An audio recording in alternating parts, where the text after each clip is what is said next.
Көпшілігіміз вахиді дұрыс түсінбейміз. Негізінде вахи деген Аллах Тағаланың адамзат баласын тура жолға түсіру үшін пайғамбарларына берген нұсқаулығы. Бірақ Құран кәрімде вахи сөзі басқа да мағыналарда келеді. Мысалы, сол кезде Закария пайғамбар михрабқа шығып қауымына ертелі кеш Алла Тағаланы дәріптеңдер деп нұсқаулық берді. Немесе тағы бір екінші аятта юхи ба'духум иля ба'дин зухруфил қаули ғурура. Садақаллаху лазим. Адамзатты азғыру үшін шайтандар бір-біріне жылтыраған сөздерді сыбырлайды дейді.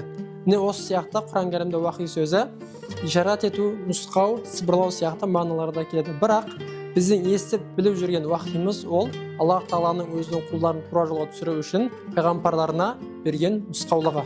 Егер ақпарат пайдалы болса, жақындарыңызбен бөлісіңіздер, парақшаға тіркеліп кетіңіздер. Алдағы уақытта пайдалы ақпараттармен бөлісетін боламыз.